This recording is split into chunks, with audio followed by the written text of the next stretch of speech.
Je mérite mieux.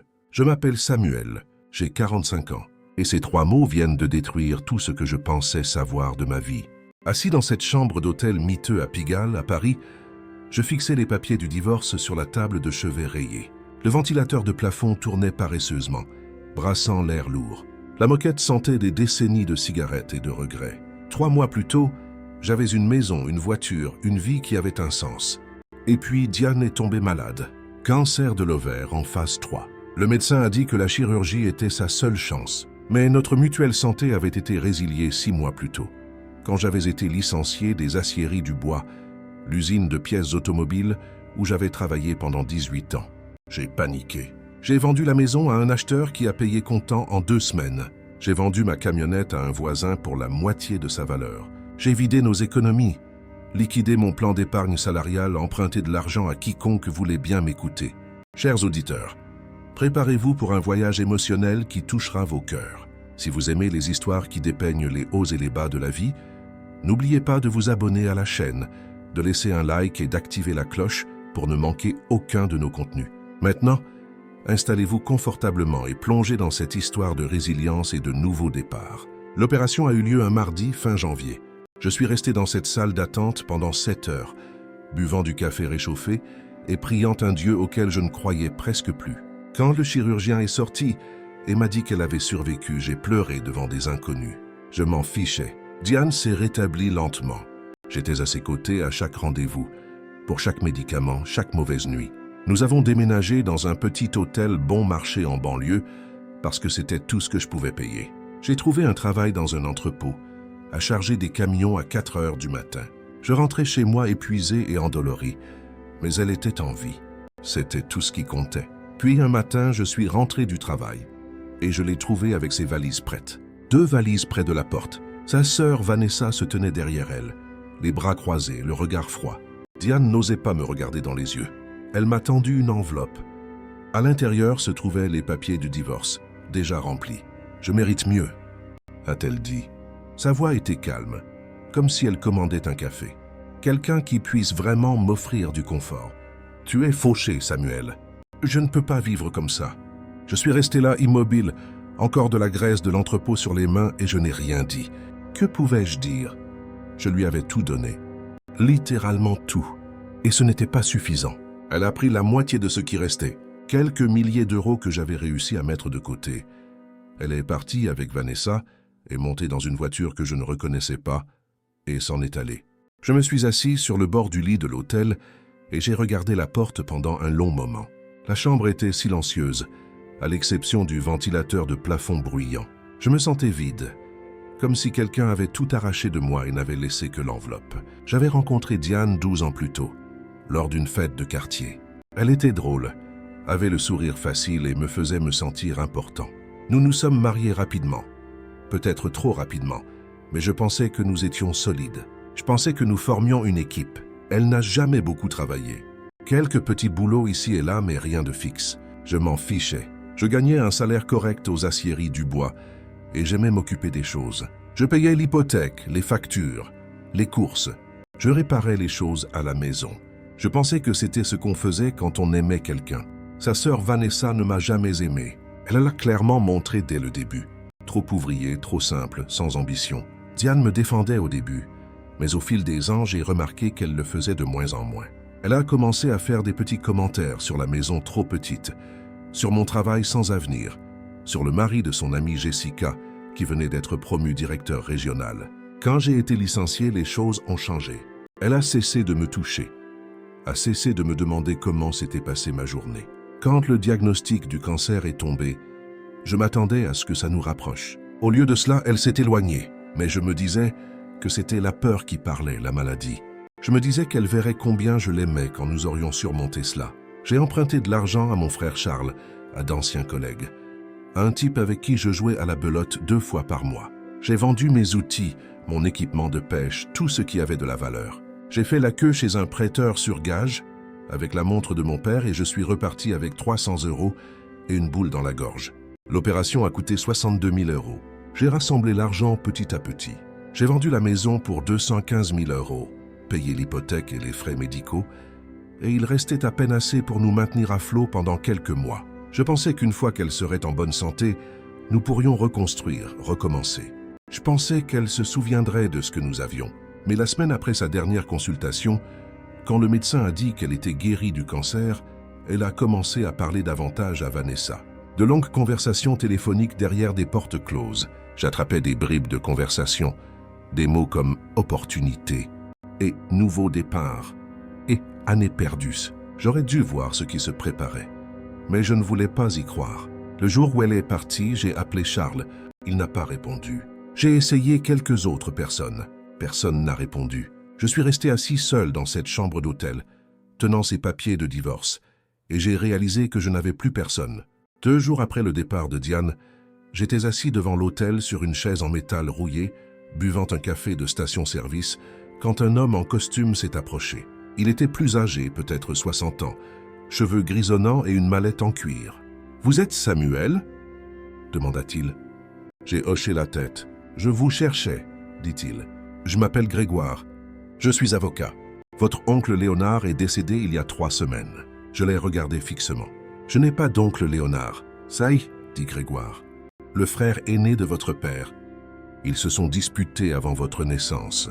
Léonard ne s'est jamais marié, n'a pas eu d'enfant. Vous êtes son seul parent vivant. Il vous a laissé quelque chose. » J'étais abasourdi. Mon père n'avait jamais mentionné de frère. Pas une seule fois en 45 ans. Grégoire m'a tendu un dossier. À l'intérieur se trouvait un titre de propriété, un relevé de compte et une lettre manuscrite. La propriété était un immeuble commercial dans le centre de Paris. Le relevé de compte indiquait un solde de 48 000 €. La lettre était courte. « Samuel, je ne t'ai jamais connu, mais je sais que ton père a élevé un homme bon. Ceci est à toi maintenant. Ne le gaspille pas, Léonard. » Je l'ai lu 3 fois. J'ai regardé Grégoire. « C'est vrai ?»« Très vrai. » Il a dit que l'immeuble était payé. Il y avait un locataire, un petit café qui était là depuis 6 ans. Il payait 1 200 € de loyer par mois. Ce n'est pas beaucoup, mais c'est stable. Et l'argent sur le compte est net, pas d'impôt dû. C'est à vous. Je me suis adossé à cette chaise en métal et j'ai ressenti quelque chose que je n'avais pas ressenti depuis des mois. Pas exactement de l'espoir, mais quelque chose qui s'en approchait. Une fissure dans le mur. « Qu'est-ce que je dois faire ?» ai-je demandé. « Signer quelques papiers. Transférez le titre à votre nom. Je peux m'occuper du reste. » Grégoire m'a regardé. « Ça va, mon garçon ?» J'ai secoué la tête. Ça n'allait pas, mais ça allait mieux qu'il y a 2 minutes. Après le départ de Grégoire, je suis resté là longtemps, tenant cette lettre. J'ai pensé à Diane, à la façon dont elle avait dit que je ne pouvais pas subvenir à nos besoins, comment elle était partie dès que les choses étaient devenues difficiles. J'ai pensé à Vanessa, debout là avec ce regard suffisant, comme si j'étais un déchet qu'elle avait enfin convaincu sa sœur de jeter. J'ai plié la lettre et l'ai mise dans ma poche. Je suis retourné dans la chambre d'hôtel et j'ai regardé autour de moi. Murs tachés, lumière vacillante, un lit qui s'affaissait au milieu. C'était le fond du gouffre, mais je n'allais pas y rester. J'ai pris mon téléphone et j'ai rappelé Grégoire. « Je veux voir l'immeuble !» ai-je dit. « Je peux vous y emmener demain matin », dit-il. « Non », dis-je, « je veux le voir maintenant. » L'immeuble se trouvait à un coin de rue, à 2 pâtés de maisons de la rue Montorgueil. 3 étages de briques rouges, avec de grandes fenêtres au rez-de-chaussée. Le café s'appelait L'Éveil. Une enseigne peinte à la main était suspendue au-dessus de la porte. À travers la vitre, je pouvais voir une poignée de personnes assises à de petites tables, ordinateurs portables ouverts, tasses fumantes. Grégoire a déverrouillé la porte latérale et m'a fait monter. Le 2e et le 3e étage étaient vides. Plancher de bois poussiéreux, haut plafond, vieux radiateur le long des murs. Ça sentait le bois vieilli et l'histoire. Léonard a acheté ça en 1987, dit Grégoire. Il y avait une imprimerie au rez-de-chaussée. Quand il a pris sa retraite, il a loué l'espace au café. Les étages supérieurs sont vides depuis 2003, mais la structure est saine. Construction solide. Vous pourriez rénover, louer ou tout vendre. Sinon, ça vaut environ 300. Ça reste au balausé € sur ce marché. J'ai traversé lentement la pièce. J'ai touché les murs. Regardé par les fenêtres, la rue en contrebas. C'était réel, c'était à moi. Et le locataire, ai-je demandé. Le bail est renouvelé tous les 2 ans. Ce sont de bonnes personnes. Ils paient à temps. Ils prennent soin de l'endroit. Vous pouvez les garder ou trouver quelqu'un d'autre. J'ai hoché la tête. Mon esprit s'emballait déjà. J'ai pensé à l'argent sur le compte. Assez pour rénover un étage, peut-être 2. Assez pour commencer quelque chose. Je veux le garder, ai-je dit. Grégoire a souri. Choix intelligent. Nous avons passé l'heure suivante à signer des papiers. Quand j'ai quitté son bureau, l'immeuble était légalement à moi. Je me suis tenu sur le trottoir et je l'ai regardé. Mon immeuble, mon nouveau départ. J'ai appelé Charles ce soir-là. Il a finalement répondu. « Oh Samuel, désolé de ne pas t'avoir rappelé, dit-il. J'ai été débordé au travail. »« Ce n'est pas grave, dis-je. Je voulais te dire quelque chose. J'ai hérité d'un immeuble. » Il y eut une pause. « Quoi ?» Je lui ai tout expliqué. Léonard, la propriété, l'argent. Charles a écouté sans m'interrompre. « c'est incroyable, mec, dit-il quand j'eus terminé. Tu mérites un peu de chance. Je vais le rénover, dis-je. Louer les étages supérieurs. En faire quelque chose. Tu as besoin d'aide, demanda Charles. J'ai quelques outils. Je peux passer ce week-end. Oui, dis-je, ça me plairait. Pour la première fois depuis des semaines, j'avais l'impression de pouvoir respirer. Mais 2 jours plus tard, j'ai reçu un appel de Diane. Elle voulait me voir, disait que c'était important. J'ai failli dire non, mais quelque chose dans sa voix m'a rendu curieux. Nous nous sommes retrouvés dans un petit bistrot près de l'hôtel. Elle avait l'air bien, en bonne santé, comme si le cancer n'était jamais arrivé. Elle portait une nouvelle veste que je ne reconnaissais pas. « J'ai entendu dire que tu avais hérité de quelque chose, » dit-elle en s'asseyant en face de moi. Je l'ai regardée fixement. « Comment tu sais ça ?» Vanessa a une amie qui travaille au cadastre. Les nouvelles vont vite. Je n'ai rien dit. « Écoute, Samuel, j'ai fait une erreur, » dit-elle. J'avais peur. Le cancer, les problèmes d'argent, tout ça, j'ai paniqué. Mais je tiens toujours à toi. Nous avons été ensemble pendant 12 ans. Ça doit bien vouloir dire quelque chose. Je me suis adossé à la banquette. Tu as dit que tu méritais mieux. Je sais, j'avais tort. Elle a tendu la main sur la table, a essayé de toucher la mienne. Je l'ai retirée. Je veux essayer à nouveau. Nous pouvons recommencer. Je vais t'aider avec l'immeuble. Nous pouvons faire en sorte que ça marche. Je l'ai regardée longuement, puis je me suis levé. Non, dis-je. Je suis parti avant qu'elle ne puisse dire un mot de plus. Une semaine plus tard, j'ai commencé à rénover le 2e étage. Charles passait la plupart des soirs après le travail, et nous arrachions la vieille moquette, réparions les murs, peignions. Ça faisait du bien de construire quelque chose de mes mains à nouveau, de voir des progrès. La locataire du rez-de-chaussée, une femme nommée Laura qui possédait le café, nous apportait du café gratuit tous les matins. Elle avait peut-être 35 ans, calme, avec des jeans tachés de peinture et un sourire facile. Elle m'a demandé ce que je prévoyais pour les étages supérieurs. Peut-être des bureaux, dis-je, ou des petits appartements. Je suis encore en train de réfléchir. Ce quartier a besoin de plus de logements abordables, dit-elle. C'est juste une idée. J'aimais cette idée. Des logements abordables, quelque chose qui comptait. Mais Diane n'a pas abandonné. Elle a appelé 2 fois. Puis elle s'est présentée à l'immeuble un après-midi alors que je travaillais. Charles était là. Il m'a jeté un regard et est allé dans la pièce voisine. « Samuel, nous devons parler, » dit Diane. « Non, nous n'avons pas besoin. »« Si, nous devons. » Elle croisa les bras. « Je suis toujours légalement ta femme. Le divorce n'est pas finalisé. Cela signifie que j'ai droit à cet immeuble. J'ai posé le marteau que je tenais par terre. Quoi? En France, nous sommes sous le régime de la communauté de biens. Tout ce qui est acquis pendant le mariage peut être divisé lors d'un divorce. Tu as hérité de cet immeuble alors que nous étions encore mariés. J'ai parlé à un avocat. J'ai droit à la moitié. J'ai senti ma poitrine se serrer.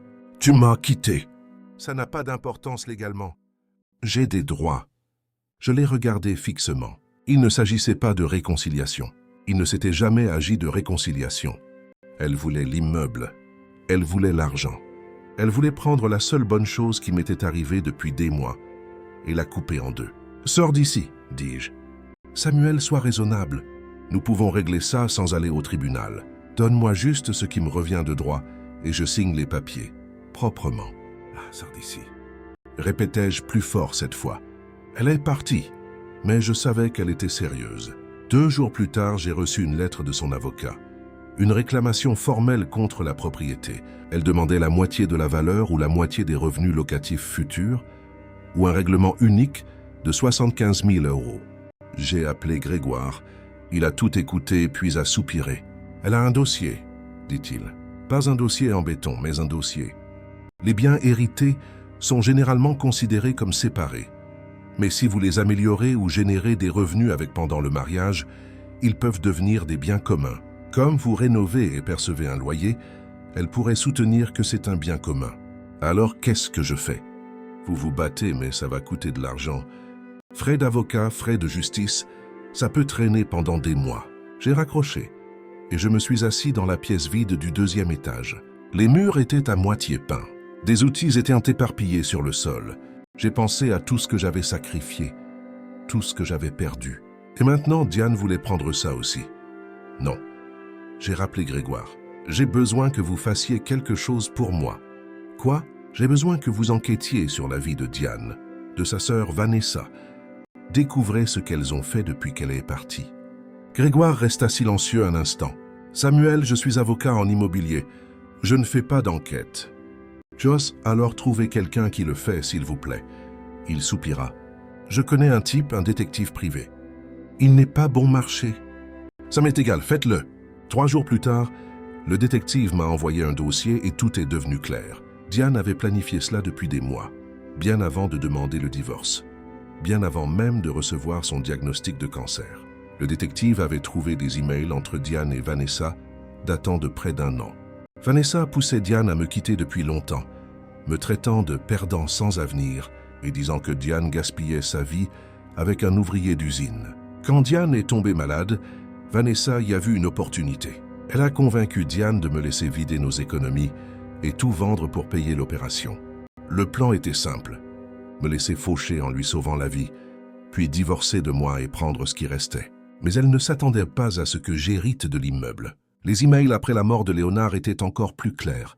Vanessa avait fait des recherches sur la valeur de la propriété, calculé les revenus potentiels et dit à Diane qu'elle pourrait obtenir au moins 150 000 € si elle jouait bien ses cartes. « Il te le doit », écrivait Vanessa. « Tu étais malade.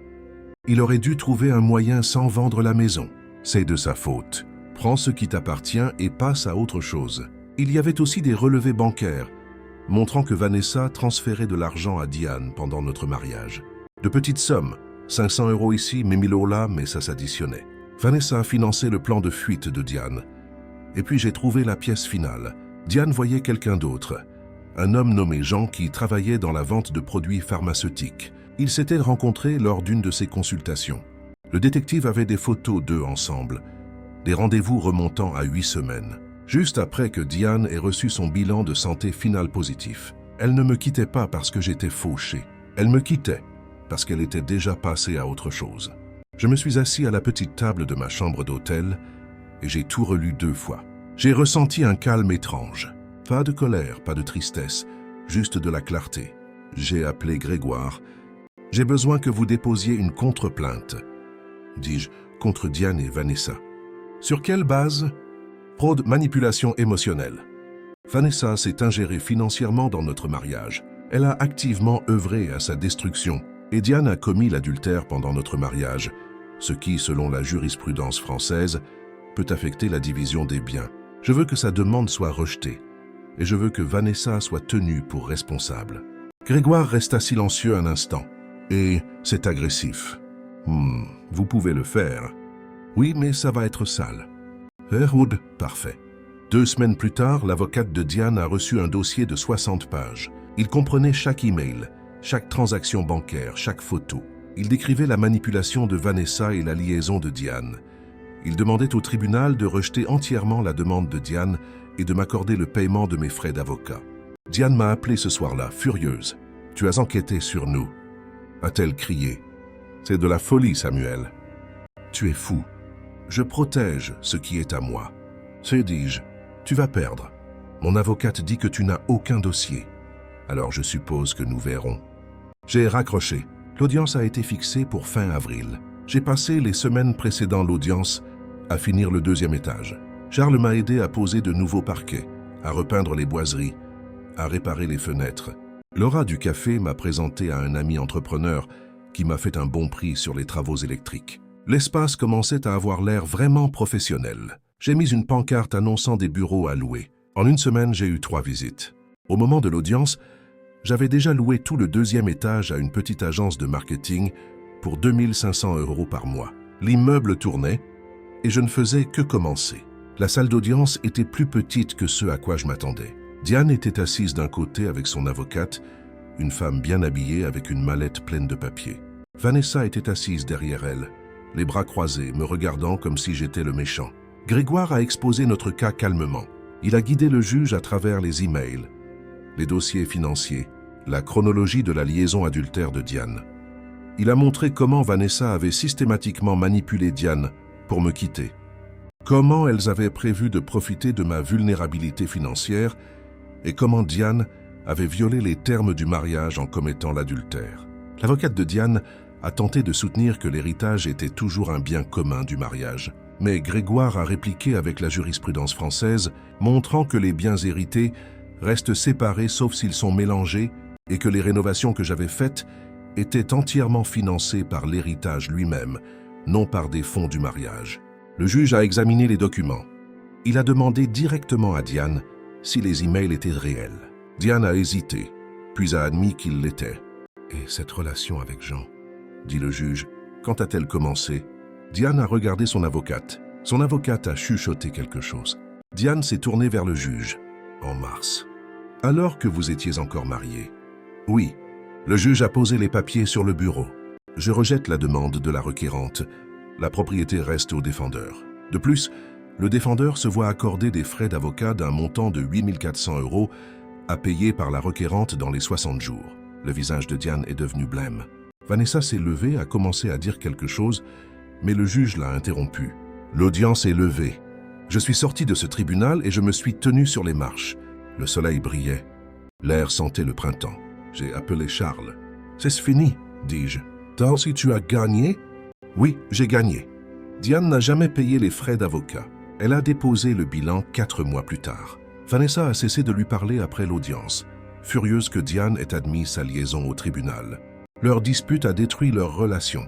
Jean, le vendeur de produits pharmaceutiques, a quitté Diane quand il a réalisé qu'elle n'avait pas d'argent et une montagne de dettes. Elle a déménagé dans un studio dans l'Est parisien et a trouvé un emploi de serveuse. J'ai appris tout cela par Charles, qu'il a entendu de quelqu'un qui connaissait quelqu'un. Je n'ai pas cherché à avoir des nouvelles, je m'en fichais. J'ai fini de rénover le 3e étage avant l'été. Je l'ai loué à un graphiste indépendant et à un petit cabinet d'avocats. L'immeuble était entièrement loué. Je percevais 4 700 € par mois de revenus moins les charges. Ce n'était pas une fortune, mais c'était stable, c'était à moi. J'ai engagé Laura du café pour gérer l'immeuble à temps partiel.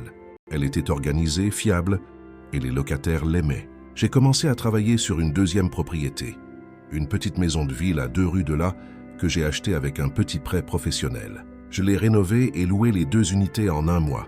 À la fin de l'année, j'avais 3 propriétés et une réputation grandissante de propriétaire juste qui réparait vraiment les choses quand elles cassaient. Je n'étais pas riche, mais j'étais stable. Je construisais quelque chose de réel. J'ai quitté l'hôtel en août et j'ai emménagé dans un 2 pièces au-dessus d'une boulangerie. C'était petit, mais il y avait de grandes fenêtres et du parquet, et ça sentait le pain frais tous les matins. J'ai acheté une camionnette d'occasion, une cafetière et une chaise qui ne chancelaient pas. J'ai arrêté de penser à Diane. J'ai arrêté de penser à ce que j'avais perdu. J'ai commencé à penser à ce que j'avais construit. Certains jours, je sentais encore le poids de ces mois.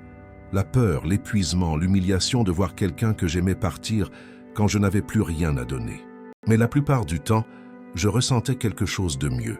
Je me sentais libre, comme si je m'appartenais enfin à nouveau, sans attache, sans personne pour prendre des morceaux que je ne pouvais pas perdre. J'ai appris que le fond du gouffre n'était pas la fin, c'était la fondation. Le lundi 17 novembre, exactement 1 an après le départ de Diane, Laura a frappé à la porte de mon bureau au 1er étage de l'immeuble. J'avais transformé un petit débarras en un espace de travail agréable, avec un bureau en chêne que j'avais acheté aux enchères et restauré moi-même. « Hé, Samuel, désolé de te déranger, » dit-elle, « mais j'ai besoin de te parler de quelque chose. » Elle semblait nerveuse, ce qui était inhabituel pour Laura. Elle était généralement calme et posée. « Bien sûr, entre, dis-je. Ça est tout maintenant. Qu'y a-t-il » Elle s'assit sur la chaise en face de mon bureau. « J'ai reçu une offre pour le café. Un groupe d'investisseurs veut le racheter. » J'ai senti mon estomac se nouer. Laura et son café étaient devenus une partie de ma nouvelle vie, une partie que j'appréciais. « C'est une bonne offre ?» demandai-je en essayant de garder une voix neutre. « Très bonne, » admit-elle. « 3 fois la valeur de l'entreprise, en fait. »« Waouh, félicitations. Merci, » dit-elle, mais elle n'avait pas l'air heureuse. « C'est aussi il y a un problème. »« Lequel ?» ?»« Ils ne veulent pas seulement le café. Ils veulent acheter l'immeuble entier. Et ils ont offert beaucoup d'argent. » Je l'ai regardé, confus. « L'immeuble n'est pas à vendre. »« Tu le sais. »« Je sais, » dit-elle rapidement.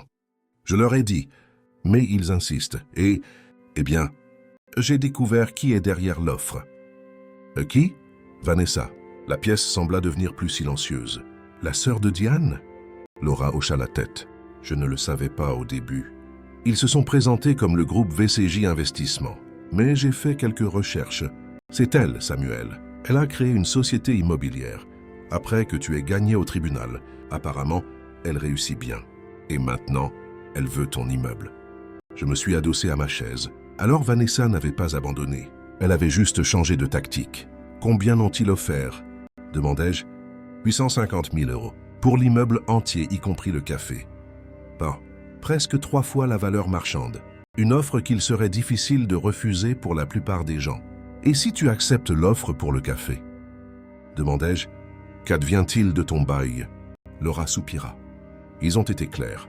Ils ne sont pas intéressés uniquement par le café. C'est tout ou rien. Et mon bail avec toi se renouvelle dans 3 mois.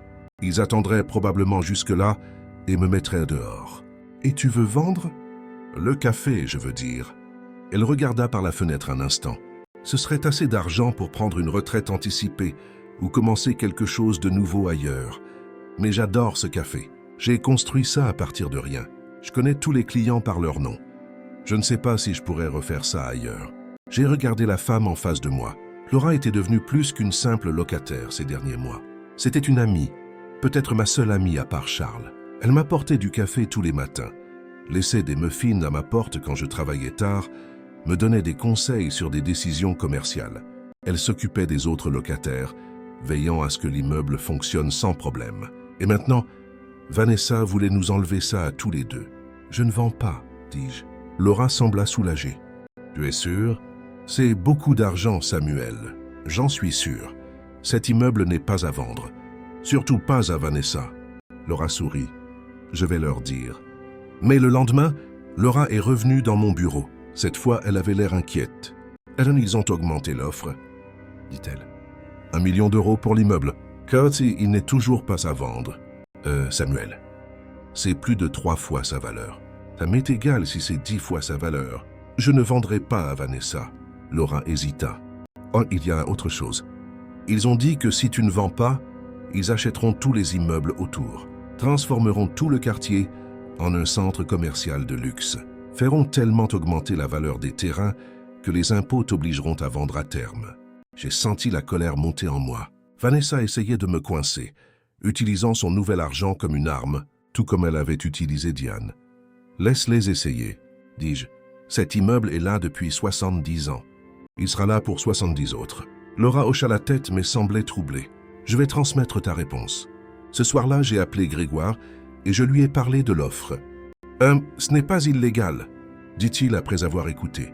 « Agressif, peut-être un peu contraire à l'éthique, mais pas illégal. S'ils achètent vraiment toutes les propriétés autour, ils pourraient vous créer des problèmes. Augmenter les impôts fonciers, détourner le trafic, rendre la zone moins attrayante pour vos locataires. Que recommandez-vous? D'un point de vue purement financier, prenez l'argent et courez. 1 million pour un immeuble qui en vaut 300 000, c'est une affaire incroyable. Et d'un point de vue non financier? Grégoire soupira. D'un point de vue humain? Je comprends pourquoi vous voulez résister. Cette femme a essayé de ruiner votre vie une fois. Il est naturel de ne pas vouloir lui donner cette satisfaction. J'ai remercié Grégoire et j'ai raccroché. Je n'ai pas pu dormir cette nuit-là. J'ai fait les 100 pas dans mon petit appartement en pensant, si je vendais, J'aurais assez d'argent pour acheter plusieurs autres immeubles, créer mon propre empire immobilier. Ce serait la décision financièrement intelligente. Mais cet immeuble n'était pas seulement un investissement pour moi, c'était un symbole de ma survie, de ma renaissance, de ma victoire sur Diane et Vanessa. Et il y avait Laura. Vendre signifierait la trahir, la laisser à la merci de Vanessa qui ne se souciait manifestement pas de ce que le café représentait pour la communauté. Non, je ne vendrais pas, peu importe combien ils offraient. Le lendemain, je suis descendu au café. Laura était derrière le comptoir préparant un expresso. Elle avait l'air fatiguée. « Ça va ?» demandai-je. « Je n'ai pas beaucoup dormi, » admit-elle. « J'ai pensé à tout ça. Moi aussi. » « Et je ne vends pas, dis-je. Cet immeuble n'est à vendre à aucun prix. » Laura lâcha la tasse qu'elle tenait et me serra impulsivement dans ses bras. « Merci, » murmura-t-elle. J'étais surpris, mais je lui ai rendu son étreinte. C'était le premier vrai contact humain que j'avais eu depuis des mois, à part des poignées de main professionnelles. « Pourquoi ?» demandai-je quand elle s'écarta. « Pourquoi est-ce si important pour toi ?»« Ce café, c'est tout pour moi, » dit-elle. « C'est ma vie. Ce n'est pas seulement une entreprise, c'est une communauté. Je connais chaque personne qui passe cette porte. Je sais ce qu'ils commandent. Je connais leurs enfants, leur boulot, leurs rêves. Je ne pourrais pas recommencer ailleurs. Je les regardais avec un nouveau respect. Je comprenais parfaitement ce qu'elle voulait dire. « Alors nous n'allons nulle part, » dis-je. « Nous allons rester ici et laisser Vanessa construire ce qu'elle veut autour de nous. » Laura sourit, un sourire qui illumina son visage fatigué. « Tu es un homme bon, Samuel. » Pour la première fois depuis longtemps, j'y ai cru. Mais je savais que Vanessa n'abandonnerait pas facilement. Si elle était prête à dépenser 1 million d'euros pour un immeuble qui en valait 300 000, elle était déterminée. Et les femmes déterminées comme Vanessa acceptaient rarement un non comme réponse. Une semaine plus tard, j'ai découvert à quel point elle était déterminée. Je travaillais au sous-sol de l'immeuble, rangeant des outils quand j'ai entendu des pas dans l'escalier. Je me suis retourné, m'attendant à voir Laura, mais à la place, c'était Vanessa, seule. « Bonjour Samuel », dit-elle, sa voix froide comme toujours. « Comment es-tu entré ?» La porte était ouverte.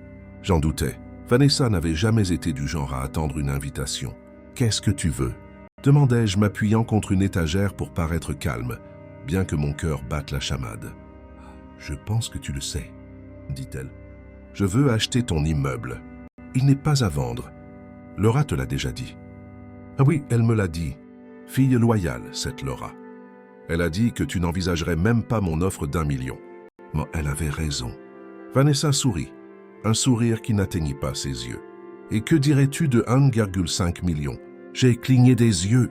Elle voulait vraiment cet immeuble. « Pourquoi est-ce si important pour toi ?»« C'est un bon investissement. Il y a d'autres immeubles. De meilleurs immeubles. » Elle haussa les épaules. « J'aime celui-ci. Et ça n'a rien à voir avec le fait qu'il soit à moi. » Son sourire vacilla une fraction de seconde. « Tu as toujours été paranoïaque, Samuel. Et tu as toujours été manipulatrice, Vanessa. » Son sourire disparut complètement. « 5 millions, c'est ma dernière offre. Pense-y, tu ne reverras jamais ce genre d'argent. Je ne suis pas intéressé. » Elle m'étudia un instant, comme si elle essayait de comprendre ce qui me faisait tenir. « Tout le monde a un prix, Samuel.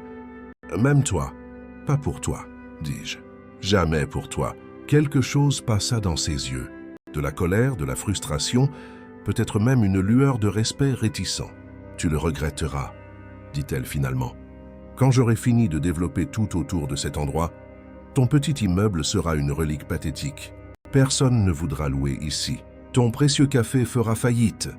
On verra bien. » Elle se tourna pour partir, mais s'arrêta à la porte. « Diane est enceinte, tu savais ?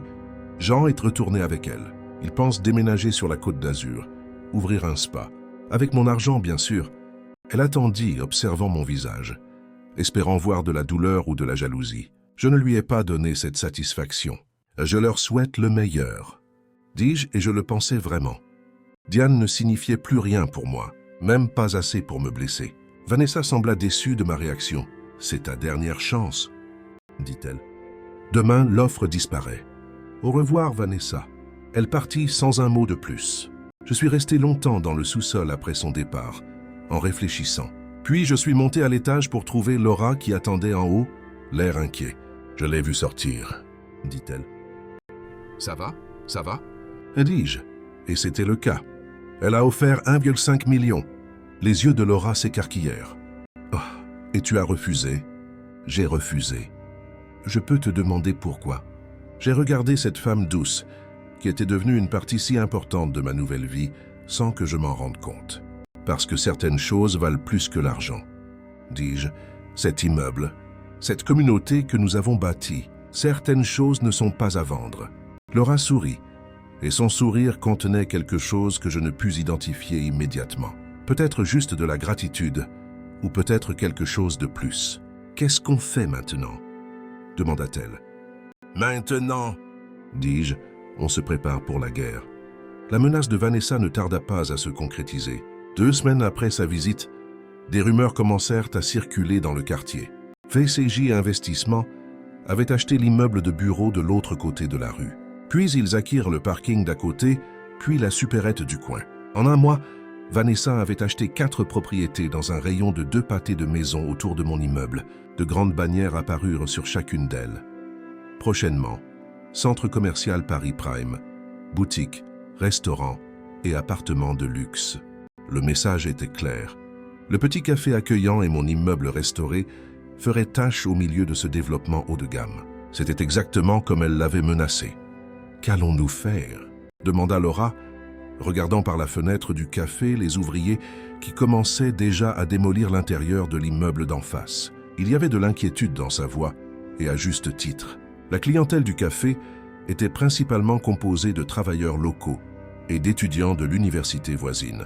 Pas le genre de personnes qui fréquenteraient un centre commercial de luxe. « Nous allons nous adapter », dis-je, en essayant de paraître plus confiant que je ne l'étais. « Comment ? Nous ne pouvons pas rivaliser avec des multinationales et des franchises chères. Nous n'allons pas rivaliser. Nous allons offrir quelque chose de différent. » « Oh, c'est ça !» Laura me regarda, confuse. « Quoi ? » De l'authenticité. Une communauté. Tout ce que ces endroits chics ne peuvent pas offrir. J'ai appelé Charles ce soir-là et lui ai exposé la situation. Il écouta en silence puis dit quelque chose qui me surprit. « Tu sais que je travaille dans le marketing, n'est-ce pas ?»« Oui, dis-je, pour cette compagnie d'assurance. Alors fais-moi confiance quand je te dis que tu peux tourner ça à ton avantage. David contre Goliath. Le petit commerce local contre la grande entreprise impersonnelle. Les gens adorent soutenir l'outsider. Tu crois? J'en suis sûr, mais tu dois être stratégique. » Le lendemain, Charles se présenta à l'immeuble avec un dossier plein d'idées. Nous nous sommes assis dans le bureau improvisé avec Laura et il a présenté son plan. « D'abord, dit-il, nous devons raconter notre histoire. Les gens adorent les histoires. Samuel, tu es passé d'ouvrier au chômage à propriétaire immobilier qui refuse de vendre aux grandes entreprises. Laura, tu as construit ce café à partir de rien. Tu connais chaque client par son nom. Ça parle aux gens. Et comment raconte-t-on cette histoire ? Demandai-je. Ces réseaux sociaux. Journal local. Bouche à oreille. Faisons de ce café plus qu'un simple endroit où boire un café. Faisons-en un symbole de résistance contre la gentrification. Ah, Mathilde, Laura semblait sceptique.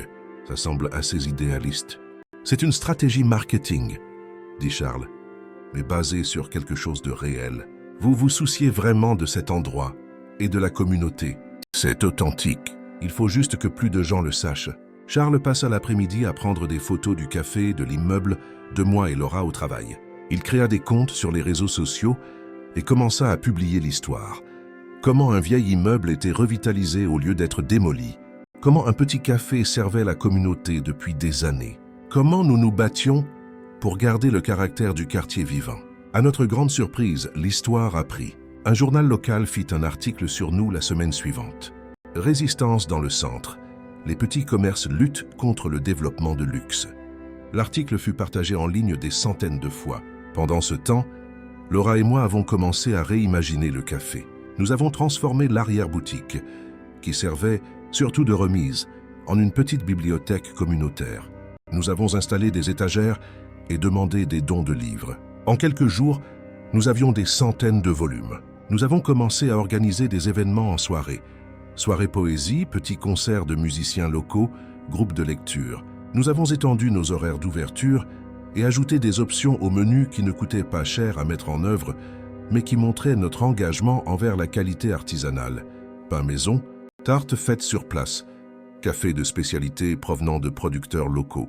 Chaque semaine, plus de gens commençaient à venir. Pas seulement les habitués, mais de nouvelles personnes qui avaient entendu parler de l'éveil et de ce que nous essayons de faire, des jeunes surtout, qui préféraient l'atmosphère chaleureuse de notre café aux chaînes impersonnelles. Mais Vanessa ne resta pas inactive. La construction du centre commercial avançait rapidement. D'énormes grues apparurent. Des pelleteuses commencèrent à creuser des fondations profondes. Le bruit était constant, jour et nuit, rendant difficile pour les clients de profiter de l'atmosphère calme du café. « Ils le font exprès », dit Laura lors d'un après-midi particulièrement bruyant. « Ils essaient de nous faire fuir. Probablement. Cher qui sais-je, mais nous n'allons pas leur faciliter la tâche. Nous avons investi dans une isolation phonique pour le café. Ce n'était pas parfait, mais ça aidait à étouffer le pire du bruit. Nous avons installé des plantes et des panneaux décoratifs aux fenêtres donnant sur le chantier, créant une barrière visuelle et auditive. La construction créa aussi un autre problème, la poussière. Énormément de poussière. Chaque jour, Laura devait nettoyer une fine couche de poussière qui se déposait sur tout. C'était laborieux et décourageant. Mais un des clients réguliers, un étudiant en ingénierie environnementale, souligna quelque chose d'inquiétant. « Vous avez remarqué que cette poussière n'a pas l'air normale ?» demanda-t-il un jour.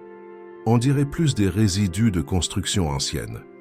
Ça pourrait être des matériaux dangereux. » Ce commentaire m'a alarmé. J'ai prélevé un échantillon de la poussière et l'ai emmené dans un laboratoire environnemental pour analyse. Les résultats revinrent 3 jours plus tard, confirmant nos soupçons.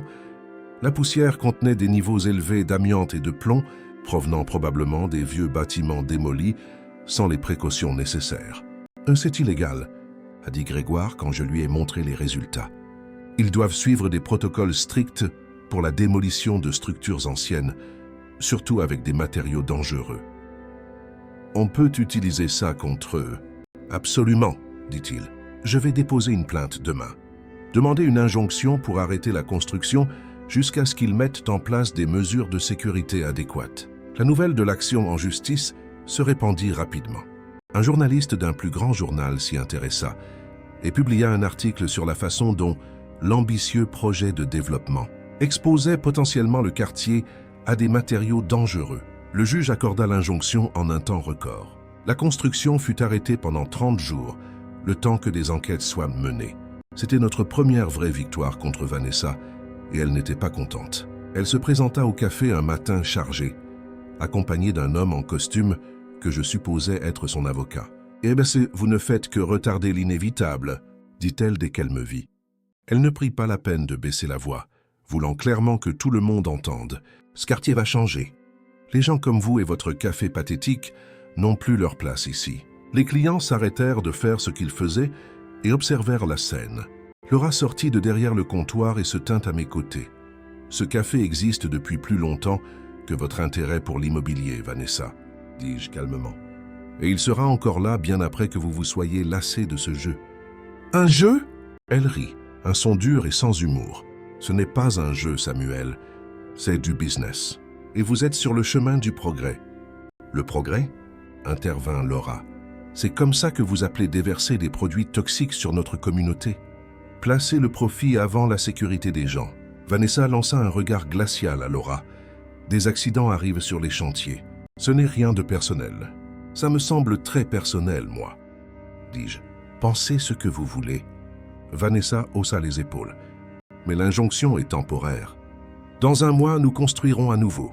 Et alors, rien ne nous arrêtera. » Alors qu'elle se tournait pour partir, une des clientes régulières, une dame âgée qui venait tous les jours pour son petit déjeuner, se leva. « Vous devriez avoir honte, » dit-elle à Vanessa. « Les endroits comme celui-ci sont le cœur de la communauté. Vous, les riches, vous pensez toujours que vous pouvez tout acheter, mais certaines choses n'ont pas de prix. » D'autres clients commencèrent à applaudir. Vanessa parut surprise, comme si elle ne s'attendait pas à une résistance de la part de quelqu'un d'autre que moi et Laura. Son visage se durcit et elle partit rapidement, son avocat sur ses talons. Après son départ, le café explosa en conversation.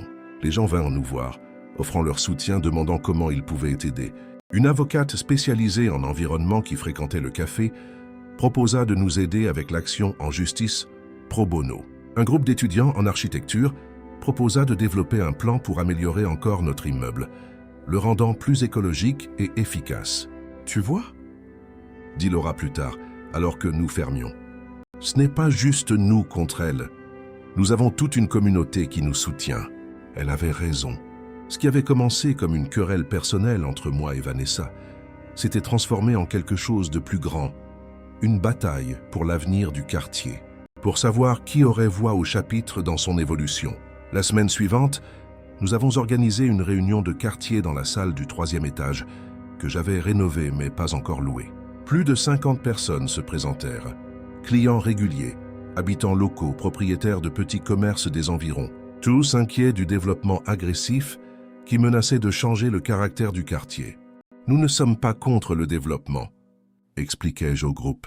« Nous savons que les quartiers changent, évoluent, mais ce doit être une croissance organique qui respecte l'histoire et la communauté existante. » L'avocate spécialisée en environnement, Renée, présenta nos découvertes sur les risques sanitaires de la démolition.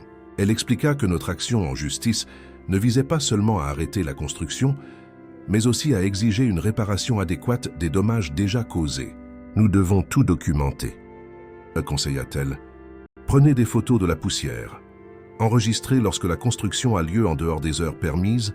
Notez tout problème de santé que vous ou vos proches pourriez rencontrer. » Un historien local proposa de rechercher l'histoire de notre immeuble et des environs, cherchant une éventuelle signification historique qui pourrait aider à la préservation. Un organisateur communautaire suggéra une pétition demandant à la mairie de revoir les plans de zonage de la région, limitant potentiellement la taille et l'échelle des nouveaux développements. Quand la réunion s'est terminée, je me sentais revigoré. Pour la première fois depuis que Vanessa avait commencé sa campagne contre nous, je sentais que nous avions une chance réelle. Pas seulement de survivre, mais de prospérer. « C'était incroyable !» dit Laura alors que nous aidions à ranger les chaises après la réunion. Je n'aurais jamais imaginé que tant de gens s'en souciaient. Moi non plus, admis-je. J'ai toujours pensé que j'étais seul dans ce combat. Laura s'arrêta de faire ce qu'elle faisait et me regarda. « Tu n'es jamais seul, Samuel. » Plus maintenant. Il y avait quelque chose dans son regard, une douceur qui n'était pas là avant ou que je n'avais pas remarqué. J'ai senti une chaleur dans ma poitrine qui n'avait rien à voir avec le café que je buvais. Dans les jours qui suivirent, notre mouvement grandit. La pétition recueillit plus de 2000 signatures. L'historien découvrit que notre immeuble, construit en 1935, avait été l'un des premiers exemples d'architecture moderniste dans le quartier, nous donnant un argument pour la préservation historique. L'enquête sur les pratiques de démolition de Vanessa révéla plus d'irrégularités, manque de permis adéquats, non-respect des réglementations de sécurité, possible corruption d'inspecteurs pour ignorer les violations. Charles transforma chaque nouvelle découverte en contenu pour nos réseaux sociaux, construisant notre récit de David contre Goliath. Notre histoire fut reprise par un journal national, puis par une chaîne de télévision locale. La pression commença à monter sur Vanessa et son groupe d'investissement. Les politiciens locaux, initialement enthousiastes à propos du développement qui promettait plus de recettes fiscales, commencèrent à prendre publiquement leur distance avec le projet après la réaction négative de la communauté. Un samedi soir, juste avant la fermeture, Laura et moi nettoyions le café après un événement musical réussi quand mon téléphone sonna. C'était Grégoire. « Samuel, vous n'allez pas le croire, » dit-il, la voix excitée. « La mairie vient de suspendre tous les permis de construire du projet de Vanessa en attente d'un examen complet. » « Quoi? Pourquoi ?» Apparemment, un lanceur d'alerte au sein du service de l'urbanisme a rendu public des preuves que quelqu'un de VCJ Investissement a payé des pots de vin pour accélérer les approbations et ignorer les exigences environnementales. J'ai regardé Laura qui observait ma réaction. J'ai mis le téléphone sur haut-parleur. « Est-ce que ça veut dire ce que je pense que ça veut dire ?» demandai-je. « Ça veut dire qu'ils ne peuvent pas continuer à construire pour l'instant. Et si les allégations sont prouvées, ils pourraient faire face à des accusations criminelles. » Laura couvrit sa bouche avec sa main, ses yeux brillants de surprise et de joie. « Qui était le lanceur d'alerte ?» demandai-je. « C'est le plus intéressant, » dit Grégoire. C'était l'ancienne assistante de Vanessa. Apparemment, elle collectait des preuves depuis des mois, attendant le bon moment. Pourquoi ferait-elle ça? Je ne suis pas sûr, admit Grégoire. Mais j'ai entendu des rumeurs selon lesquelles Vanessa l'aurait licenciée de manière humiliante il y a quelques semaines. Vengeance peut-être? J'ai remercié Grégoire et j'ai raccroché. Laura et moi nous sommes regardés. Un mélange de choc et de joie sur nos visages. « On a réussi ?» demanda-t-elle avec hésitation. « Je crois bien, » dis-je, y croyant à peine. Du moins pour l'instant. Laura se jeta dans mes bras, me serrant fort. Je l'ai étreinte en retour, respirant l'odeur de café dans ses cheveux, sentant la vibration de son rire contre ma poitrine. « On doit fêter ça !» dit-elle en s'écartant les yeux brillants. « Attends ici. » Elle courut à l'arrière du magasin et revint avec une bouteille de vin et 2 verres. « Je gardais ça pour une occasion spéciale, » expliqua-t-elle en servant le vin. « Nous avons levé nos verres. »« À la résistance !» dit-elle. « À la communauté !» ajoutai-je. Alors que nous buvions notre vin, regardant par la fenêtre la ville illuminée, j'ai ressenti un sentiment de paix que je n'avais pas connu depuis longtemps. J'avais tant perdu, mon mariage, ma maison, presque ma dignité. Mais d'une certaine manière, j'avais gagné quelque chose de plus précieux dans le processus. Un but, une communauté. Et peut-être, en regardant Laura alors qu'elle racontait avec enthousiasme ses plans pour l'avenir, quelque chose de plus. Le téléphone sonna de nouveau. C'était un numéro inconnu. J'ai hésité, mais j'ai répondu. « Vous avez gagné cette manche ?» dit la voix de Vanessa, froide et contrôlée, mais avec une note de colère à peine contenue. « Mais ce n'est pas fini. Loin de là. »« Qu'est-ce que tu veux, Vanessa ?» demandai-je fatigué. « Je veux que tu saches que ce n'est qu'un contretemps. J'ai des ressources, des relations. Je trouverai un autre moyen. »« Pourquoi est-ce si important ?» demandai-je. « Pourquoi cet immeuble ? Pourquoi ce quartier ?» Il y eut une pause et pendant un moment, j'ai cru qu'elle ne répondrait pas. « Parce que tu ne le mérites pas, » dit-elle finalement, sa voix basse. « Tu ne mérites pas ce succès, cette seconde chance. Tu aurais dû rester au fond du trou où je t'avais laissé. »« Où tu m'avais laissé ?» répétai-je, la compréhension me frappant. « Tu avais tout prévu depuis le début, n'est-ce pas? Avant même que Diane ne tombe malade. »« Tu as toujours été lent, Samuel, » dit-elle et elle raccrocha. J'ai posé le téléphone sur la table, mon esprit traitant ce que je venais d'entendre. « Qu'est-ce qu'il y avait ?» demanda Laura, remarquant mon expression. « Vanessa, dis-je, elle vient d'admettre qu'elle avait tout prévu. Il ne s'agissait pas seulement de prendre ce qui restait après que Diane soit tombée malade. Elle a tout orchestré depuis le début. Quoi? Pourquoi? Je secouai la tête. Je ne sais pas, mais je vais le découvrir. Et à ce moment-là, j'ai réalisé que notre victoire, aussi grande soit-elle, n'était que le début. Vanessa avait révélé que cela allait au-delà des affaires, au-delà de l'argent. C'était personnel, profondément personnel.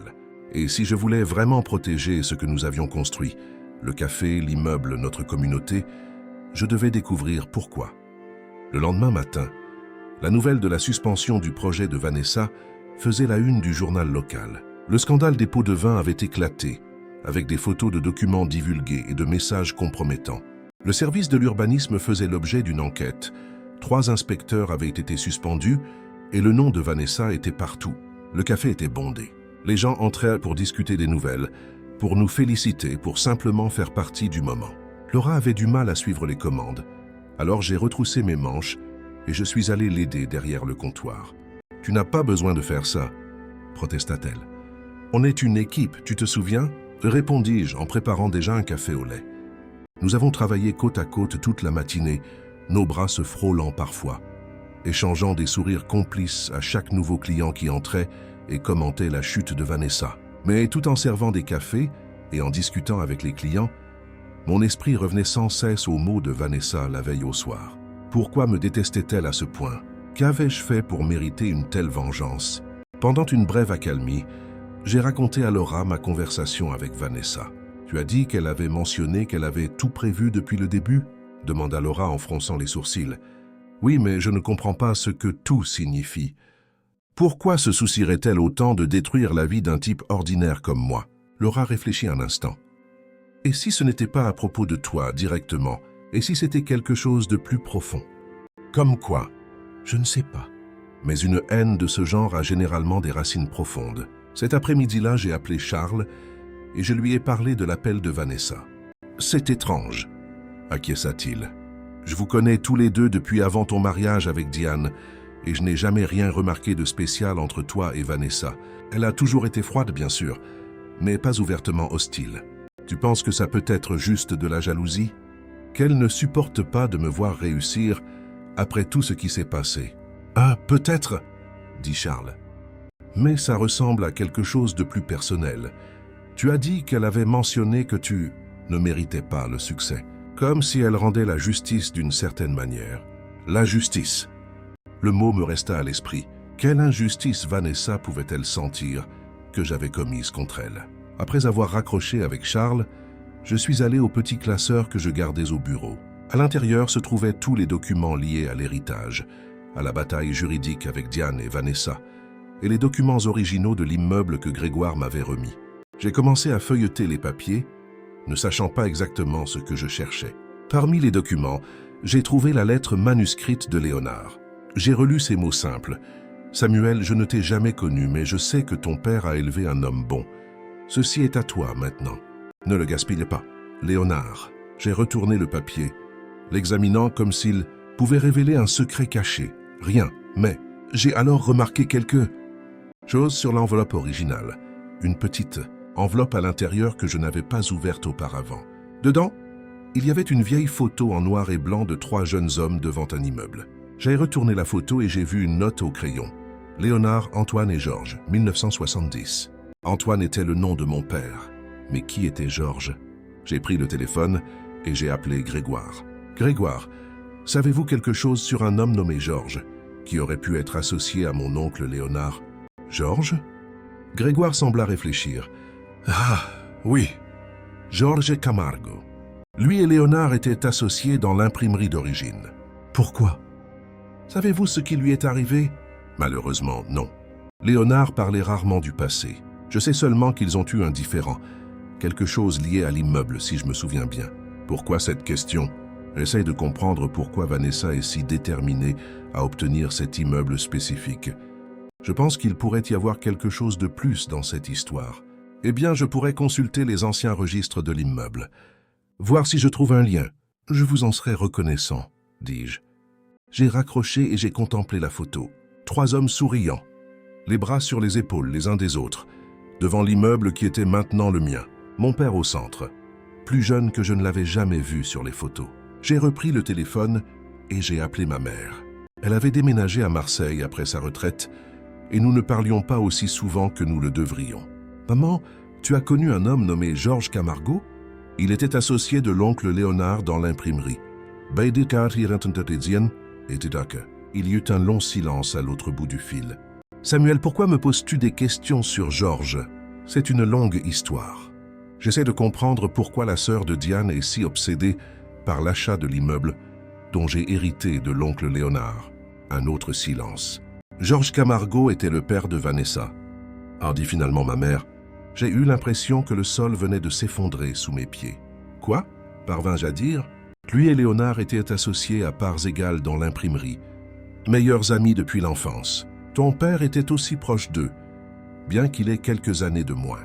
Ils avaient construit cette entreprise à partir de rien, tous les 3. Qu'est-il arrivé? Ma mère soupira. C'était il y a longtemps, Samuel. Certaines histoires sont mieux laissées dans le passé. Oses ou pas? Maman, s'il te plaît, j'ai besoin de savoir. Vanessa fait tout pour me prendre cet immeuble. Très bien, dit-elle après une pause. Au milieu des années 80, le quartier commençait à prendre de la valeur. Un groupe de promoteurs a fait une offre pour l'immeuble, une très bonne offre. Georges voulait vendre. Il avait 2 jeunes filles à élever, Vanessa et sa sœur, et il avait des difficultés financières. Mais Léonard a refusé. Il aimait cet endroit, l'avait construit de ses propres mains. Ils se sont violemment disputés. Et alors? Ton père a pris le parti de Léonard. Ils étaient associés à parts égales tous les 3, donc Georges a été mis en minorité. Il était furieux, s'est senti trahi. Les choses ont dégénéré. Georges a accusé Léonard de manipuler les comptes, de voler l'entreprise. C'était faux, bien sûr, mais il était désespéré. Qu'est-il arrivé ensuite? Léonard et ton père ont réussi à réunir assez d'argent pour racheter la part de Georges. C'était un prix juste, mais bien inférieur à ce qu'il aurait reçu s'ils avaient vendu au promoteur. Georges a considéré cela comme un vol. Quelques semaines plus tard, il a eu une crise cardiaque. Il est mort avant d'arriver à l'hôpital. Je suis resté silencieux, digérant l'histoire. Vanessa n'avait que 17 ans à l'époque, continua ma mère. Elle idolâtrait son père. Dans sa tête, Léonard et ton père avaient volé l'avenir de sa famille, avaient tué son père. Elle les a tenus pour responsables toute sa vie. Et Diane? Comment s'inscrit-elle là-dedans? Diane n'était qu'une enfant quand tout est arrivé. Je doute qu'elle connaisse toute l'histoire. Mais Vanessa n'a jamais oublié, n'a jamais pardonné. Alors quand j'ai épousé Diane, ce fut probablement un choc pour Vanessa. Sa sœur épousant le fils d'un des hommes qu'elle blâmait pour la mort de son père. Ça ne m'étonne pas qu'elle ne t'ait jamais aimé, même sans que tu saches pourquoi. Et maintenant, l'immeuble qui appartenait en partie à son père a fini entre mes mains. Exactement, dit ma mère. Dans sa tête, ça doit être comme si l'histoire se répétait. Sa famille privée de ce qu'elle considère comme son droit de naissance. Après avoir raccroché, je suis resté assis en silence pendant un long moment. Finalement, beaucoup de choses prenaient sens. La haine de Vanessa, son obsession pour l'immeuble, sa détermination à détruire ma vie. Pour elle, ce n'était pas seulement un immeuble, c'était l'héritage de son père. La représentation physique d'une injustice qu'elle croyait avoir subie. Et maintenant, cet héritage était entre les mains du fils d'un des hommes qu'elle blâmait pour la mort de son père. Au fond, Vanessa n'était qu'une fille qui avait perdu son père trop tôt, qui avait grandi avec de la colère et un sentiment de trahison. Tout comme j'étais juste un homme essayant de reconstruire ma vie après avoir presque tout perdu. J'ai raconté à Laura ce que j'avais découvert quand elle est montée après la fermeture du café. « Mon Dieu !» dit-elle en s'asseyant à côté de moi. « Serge, ça explique beaucoup de choses. » Oui, dis-je. Et ça complique aussi tout. Ce n'est pas seulement un différend commercial. Pour Vanessa, c'est une question de justice. C'est une question de vengeance. Et que vas-tu faire de cette information? J'ai regardé la photo des 3 jeunes hommes souriants. Je ne sais pas. Une partie de moi comprend sa douleur maintenant. Elle a perdu son père jeune, a grandi en croyant qu'il avait été trahi par ses meilleurs amis. Mais est-ce que ça justifie ce qu'elle t'a fait? Ce qu'elle a essayé de faire à cet immeuble, au café? Non, dis-je. Ça ne le justifie pas, mais ça aide à comprendre. Laura prit ma main. Son contact était chaud, réconfortant. Tu es un homme bon, Samuel. La plupart des gens, après tout ce que tu as traversé, seraient consumés par l'amertume. Mais tu arrives encore à ressentir de l'empathie. J'ai regardé nos mains jointes, sentant une connexion qui allait au-delà de notre partenariat commercial. Laura était devenue quelque chose de plus pour moi, une amie, une confidente, peut-être quelque chose de plus profond que je n'étais pas encore prêt à nommer. « Merci !» dis-je, mais je ne sais toujours pas comment gérer Vanessa. Elle ne va pas simplement abandonner. Non, probablement pas, mais maintenant, tu as quelque chose que tu n'avais pas avant. Quoi? La compréhension. Tu connais sa motivation. Ça te donne un avantage. Cette nuit-là, je n'ai pas pu dormir. J'ai fait les 100 pas dans mon appartement, pensant à l'histoire de Vanessa, de son père, à la façon dont tout était lié de manière que je n'aurais jamais pu imaginer. C'était presque comme si cet immeuble, ce morceau de Paris, était destiné à être le théâtre de drames familiaux se déroulant à travers les générations.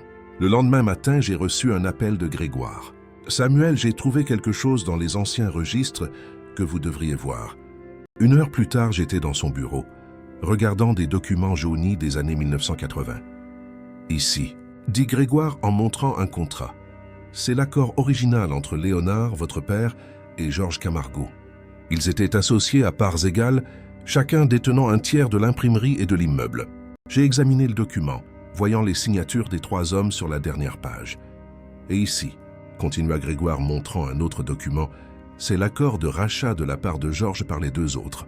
Il a été fait exactement 1 semaine avant sa mort. J'ai regardé le montant de la transaction. C'était considérable pour l'époque.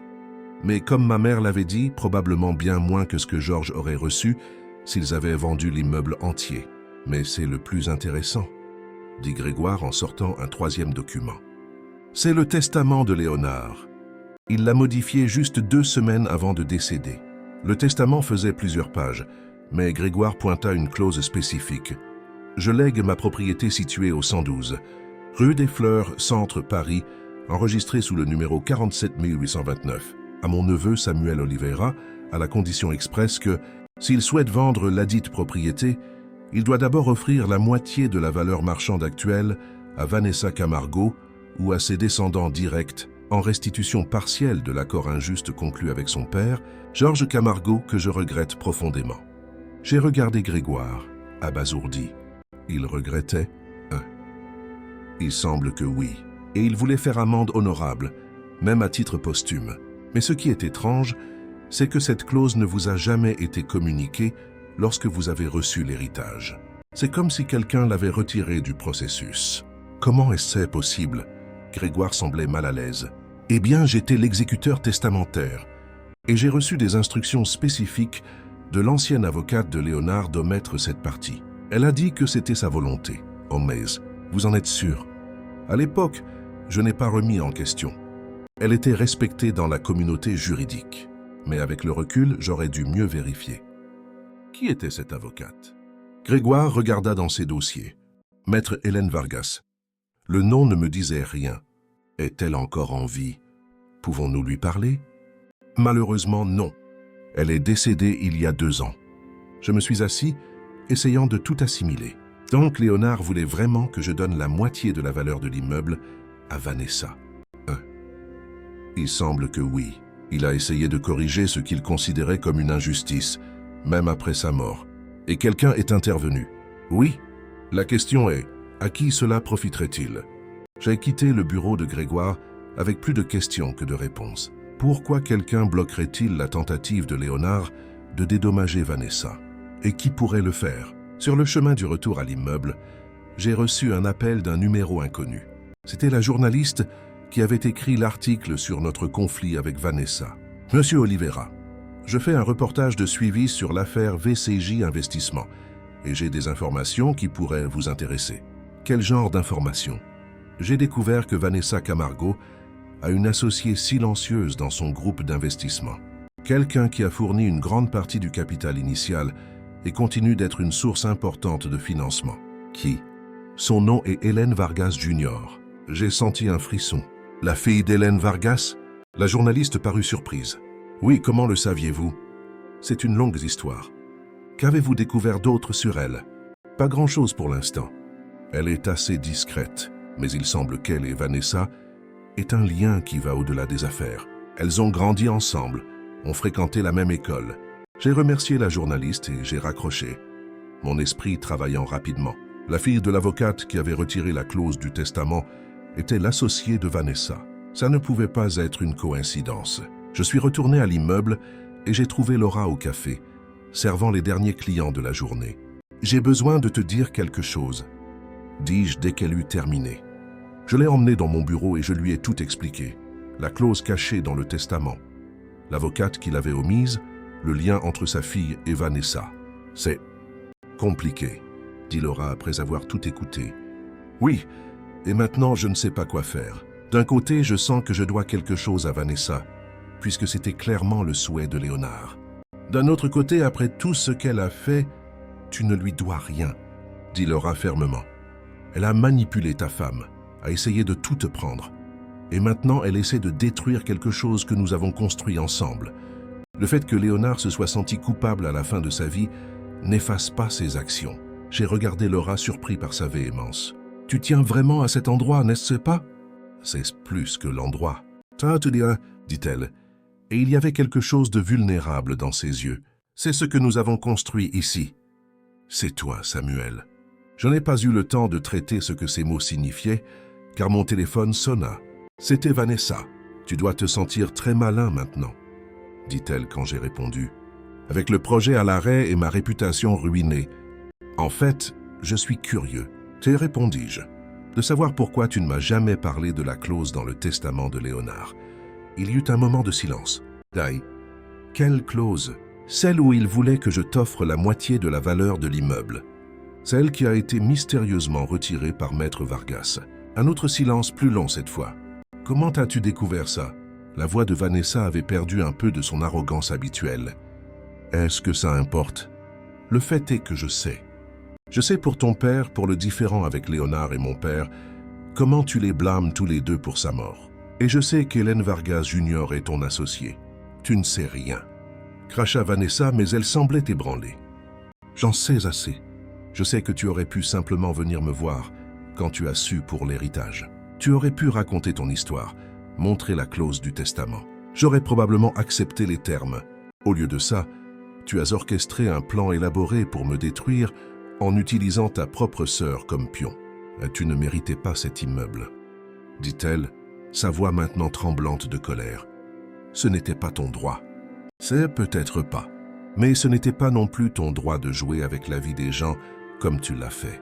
Diane a failli mourir, tu sais. Son cancer était réel, pas une partie de ton plan. Elle aurait pu mourir pendant que tu la manipulais à tes fins. Je ne... Pour la première fois, Vanessa semblait à court de mots. « Retrouve-moi demain au café à 10 heures, dis-je.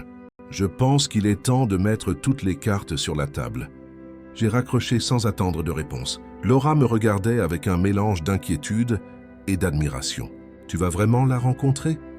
demanda-t-elle. « Oui, il est temps d'en finir, une bonne fois pour toutes. J'y fais attention, » dit Laura en me serrant la main. « Elle est dangereuse. Je n'ai plus peur d'elle, » dis-je, et je réalisais que c'était vrai. Vanessa avait été un spectre dans ma vie pendant trop longtemps, un symbole de tout ce que j'avais perdu. Mais maintenant, en regardant Laura, ce que nous avions construit ensemble, je réalisais que j'avais plus à gagner qu'à perdre.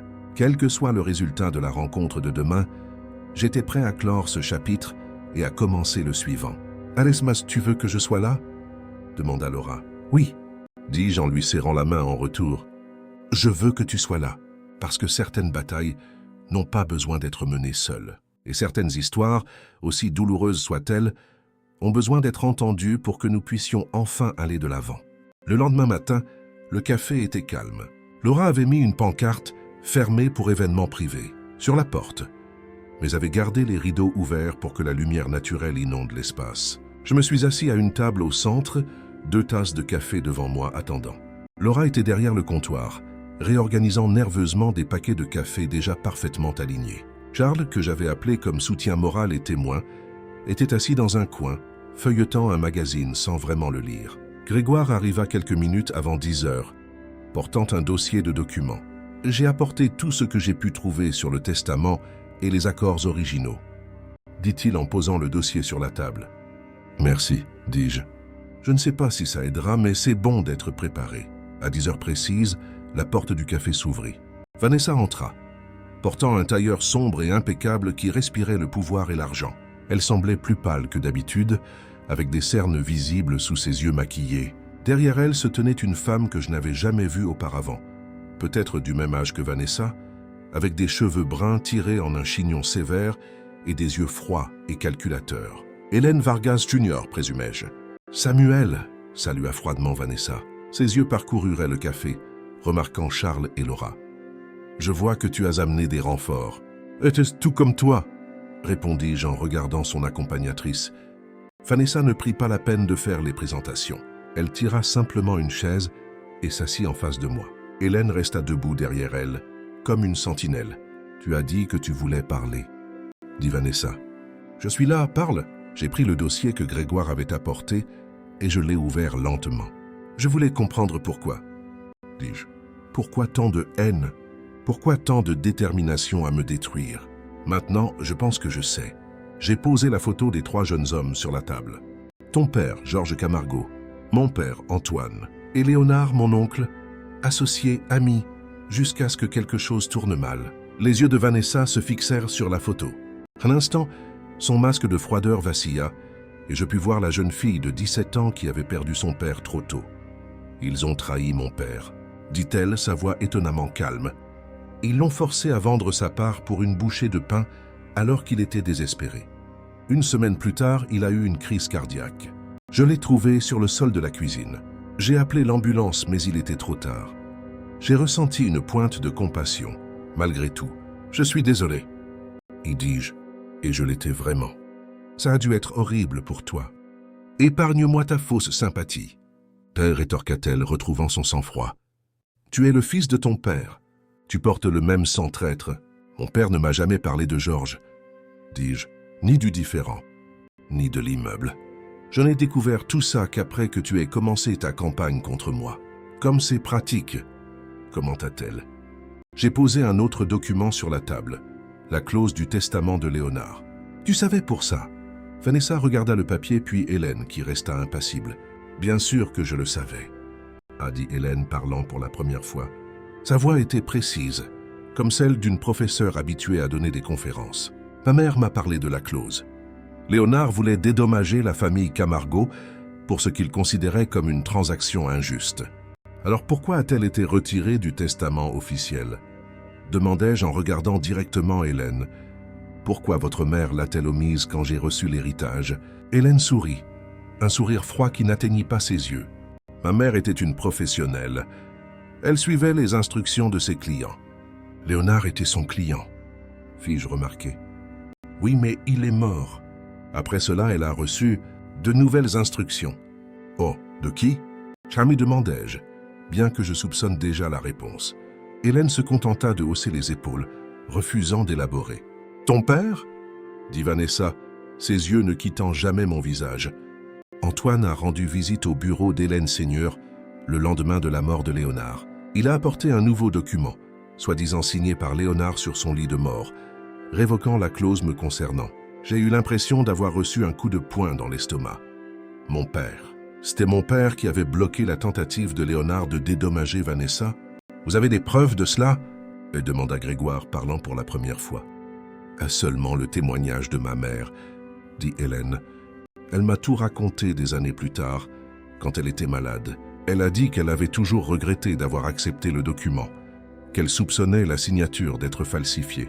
Mais votre père était un homme puissant dans la communauté, monsieur Oliveira, et ma mère était une professionnelle solitaire, essayant de se bâtir une réputation. J'ai regardé les documents étalés sur la table, essayant d'absorber cette nouvelle information. Mon père avait falsifié un document pour empêcher Vanessa de recevoir ce que Léonard voulait qu'elle ait. Pourquoi aurait-il fait ça? Demandai-je, plus pour moi-même que pour les autres. Pour l'argent, bien sûr, dit Vanessa amèrement. Pourquoi d'autre? L'immeuble était précieux, devenait plus précieux chaque année. Ton père ne voulait rien lâcher. Non, dis-je en secouant la tête. Il doit y avoir plus. Mon père n'était pas cupide. Il a travaillé dans la même usine pendant 40 ans. Nous vivions modestement. Si c'était pour l'argent, il aurait vendu l'immeuble il y a longtemps. Peut-être y avait-il une autre raison, suggéra gentiment Charles. Quelque chose lié à l'honneur de Léonard? Ou peut-être, dit Laura en s'approchant de la table, y avait-il une autre pièce dans ce puzzle? Nous l'avons tous regardé. J'avais fait quelques recherches sur l'histoire de cet immeuble. Continua-t-elle. J'avais parlé à certains des plus anciens clients du café, des gens qui vivaient dans le quartier à l'époque de l'imprimerie. L'un d'eux a mentionné que Georges Camargo avait des associés douteux. Qu'est-ce que ça veut dire? Te demanda Vanessa, son ton soudainement défensif.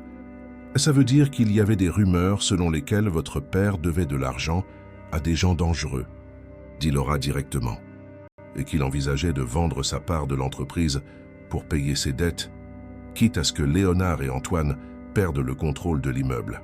C'est absurde. Vanessa se leva, sa chaise raclant bruyamment contre le sol. Vous inventez des mensonges sur mon père maintenant? Je n'invente rien, dit calmement Laura. Je partage juste ce que j'ai entendu. Et si c'est vrai, ça expliquerait pourquoi Léonard et Antoine étaient si désespérés de racheter la part de Georges, non pas pour le voler, mais pour protéger l'immeuble et l'entreprise qu'ils avaient construit ensemble. Vanessa semblait sur le point de crier sur Laura, mais Hélène posa une main sur son épaule, la calmant. Si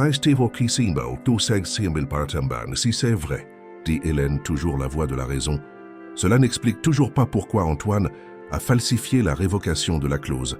Si Léonard voulait dédommager Georges, même à titre posthume, pourquoi intervenir? J'ai regardé à nouveau la photo des 3 jeunes hommes, essayant d'imaginer ce qui s'était passé entre eux. Quel secret avait conduit à la rupture de leur amitié, à la mort prématurée de Georges, et à la culpabilité apparente que Léonard avait portée jusqu'à sa propre fin? Peut-être que mon père voulait me protéger, dis-je lentement, une nouvelle compréhension commençant à se former. Si Léonard laissait explicitement la moitié de la valeur de l'immeuble à Vanessa, cela pourrait ressembler à un aveu de culpabilité. Une confession qu'ils avaient en quelque sorte causé la mort de Georges. « Et alors ?» demanda Vanessa. Ils étaient coupables. »« Aux yeux de la loi, non, » dit Grégoire. « Ils ont légitimement racheté la part de votre père. S'il a eu une crise cardiaque après, c'était une tragédie, mais pas un crime. Sauf s'il y avait plus dans l'histoire, dit Hélène, ses yeux calculateurs évaluant chacun de nous. Sauf si Georges avait menacé d'exposer quelque chose sur Léonard et Antoine, quelque chose qu'il ne voulait pas voir sortir. Un silence tendu tomba sur le café, tandis que tout le monde considérait cette possibilité. Quoi qu'il se soit passé entre eux, dis-je finalement, c'est arrivé il y a près de 40 ans. Tous les principaux intéressés sont partis. Nous menons des guerres qui ne sont pas les nôtres, Vanessa. Cette guerre est la mienne, dit-elle fermement. Elle l'est depuis que j'ai trouvé mon père gisant sur le sol de cette cuisine. Et qu'as-tu gagné avec elle? Demandai-je. Tu as utilisé ta propre sœur comme pion. Tu l'as manipulée pendant sa bataille contre le cancer. Tu as détruit notre mariage. Et pourquoi? Pour essayer de prendre un immeuble que, pour autant que nous sachions, ton père a peut-être essayé de vendre à des gens dangereux. Vanessa resta silencieuse, les yeux baissés. « Ah, il y a une chose que je ne comprends pas, » dit Charles. « Si tu savais pour la clause dans le testament, pourquoi n'as-tu pas simplement contacté Samuel directement quand il a hérité de l'immeuble? Pourquoi tout ce plan élaboré avec Diane ?» Vanessa et Hélène échangèrent des regards. « Nous ne voulions pas seulement la moitié de la valeur, » admit Hélène. « Nous voulions l'immeuble entier. Ça a toujours été à propos de l'immeuble. »« Pourquoi ?» demandai-je. « C'est juste un vieil immeuble. Il y en a des dizaines comme celui-ci à Paris. Ce n'est pas juste un immeuble, » dit Vanessa, sa voix soudainement chargée d'émotion. « C'est l'héritage de mon père. C'est tout ce qui reste de lui. Et il y a autre chose, » ajouta Hélène, plus pratique. « Nous pensons qu'il y a quelque chose de caché ici. Quelque chose de valeur. De quoi parlez-vous » Hélène sortit un papier plié de sa poche et le posa sur la table. C'était une lettre manuscrite, le papier jauni par le temps. « C'est une lettre que Georges a écrite à ma mère peu avant de mourir, » expliqua-t-elle. « Il était aussi son client, vous savez. Il mentionne un trésor caché dans les murs de l'immeuble. Quelque chose que ni Léonard ni Antoine ne connaissaient. Je pris la lettre et la lus rapidement. C'était vague, fiévreux. Les mots d'un homme peut-être au bord de l'effondrement. Il mentionnait une assurance qu'il avait cachée là où personne ne penserait à chercher, mais ne donnait pas de détails spécifiques. « Vous pensez qu'il y a un trésor littéral caché dans cet immeuble ?» demandai-je sceptique. « Ou des documents, » dit Hélène, « ou des preuves. Quelque chose que Georges considérait comme assez précieux pour le cacher. Et vous voulez l'immeuble pour pouvoir le chercher, conclus-je. Initialement, oui, admet Vanessa. Mais plus j'y pensais, plus je me convainquais que c'était simplement juste. Cet immeuble aurait dû m'appartenir en partie. Si mon père n'avait pas été forcé de vendre sa part, j'en aurais hérité un tiers. J'ai regardé autour de moi dans le café. L'espace que Laura avait transformé en un centre communautaire dynamique. Les murs que Charles et moi avions peints de nos propres mains, les gens réunis autour de la table, des gens dont les vies s'étaient entremêlées de manière qu'aucun de nous n'aurait pu prévoir. « Vanessa », dis-je en la regardant droit dans les yeux, « ce qui est arrivé à ton père est une tragédie. Et peut-être que Léonard et mon père n'ont pas agi de la manière la plus honorable. Mais cela ne justifie pas ce que tu m'as fait, à moi, à Diane, à toutes les personnes dont tu as essayé de détruire la vie. » Elle soutint mon regard fermement, mais je pus voir quelque chose vaciller dans ses yeux. « Que suggères-tu alors » demanda-t-elle. Je pris une profonde inspiration. « Je suggère que nous respections la volonté originelle de Léonard.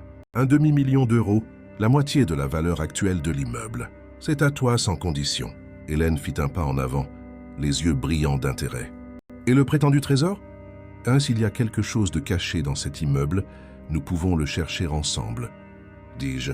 « Quoi que nous trouvions, nous le divisons à parts égales. Pourquoi ferions-nous cela ?»